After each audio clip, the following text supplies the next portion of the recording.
Hi friends, good morning. তো এখন হচ্ছে সকালবেলা। আশা করি তোমরা সকলে ভালো আছো, আমিও ভালো আছি। তো দেখছো আমি এখন এখানে মাংস নিয়ে এসেছি তোমাদের দাদাভাই হাট থেকে। তো চিকেন ধুচ্ছি। তো এই দেখো এখানে এনেছে কিছু পার্শে মাছ। তো পার্শে মাছগুলো কুটে ধুয়ে এনে এখানে রেখে আর কি তারপরেই আমি ভিডিওটা চালু করেছি। তো মাংসগুলো এখানে ভালো করে ধুয়ে এরকম এখানে ঝাড়িতে দিয়ে দিয়েছি। দিয়ে এখন জল ঝরাতে রেখে দিয়ে আমি চলে যাব। তো এই দেখো এটা হাতের কাছে ওটা ছিল, ওটা দিয়েই আর কি কড়াটা দিয়ে দিয়েছি। তো এখানে হাঁড়িটাকে মাটি লাগিয়ে রেখে দিয়েছি তার আগেই। তো এই দেখো উনুনে রান্না করব ভাত। তো এখানে আমার কাছে একটা গোলাপ ফুল ফুটেছে, অনেকগুলো গোলাপ গাছ। তো এই গাছটাই ফুল ফুটছে একটা একটা করে। তো এই দেখো একটু জুম করে তোমাদের দেখাচ্ছি, গোলাপি রঙের গোলাপ। তো আমার খুব ভালো লাগে গোলাপ ফুল। তো এই দেখো জুম করে তোমাদের দেখানোর চেষ্টা করছি। তাই দেখো গোলাপ ফুলটা দেখিয়ে দিচ্ছি তোমাদেরকে। তারপর গোলাপি কালারের গোলাপ।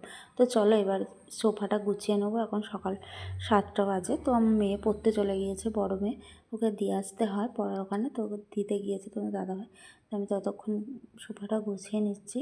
এটা গোছানো হয়ে গেলে যাব ছোটো মেয়েকে ডাকতে, এখনও ঘুমাচ্ছে। তোর জন্য বিছানা কাঁথা সব পড়ে আছে। তো এখন ডাকবো। তো দেখো আমি ডাকছি। তো না বেলা অবধি ঘুমায় প্রচুর, উঠতে চায় না সকালবেলা।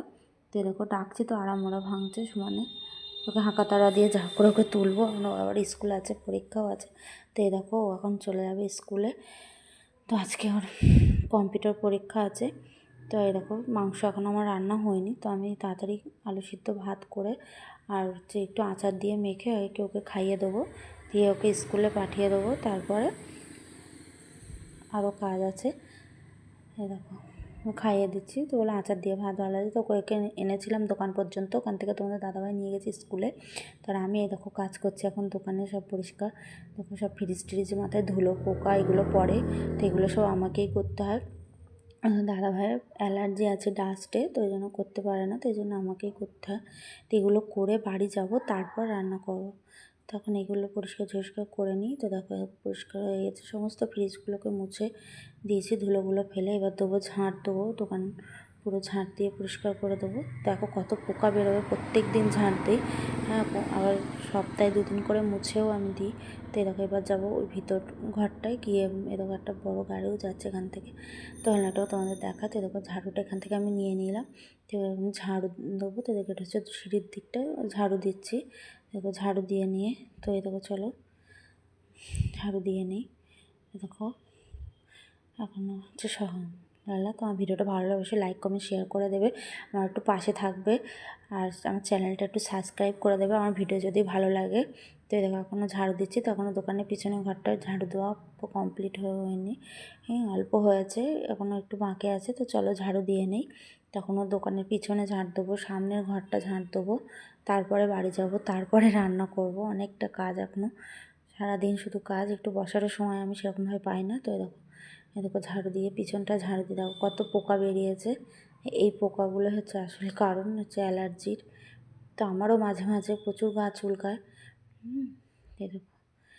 এরকম সব ঝাঁট দিয়ে দেখো শোলার কুচি সমস্ত দেখো ঝাঁট দিয়ে বাড়ি চলে এসেছি।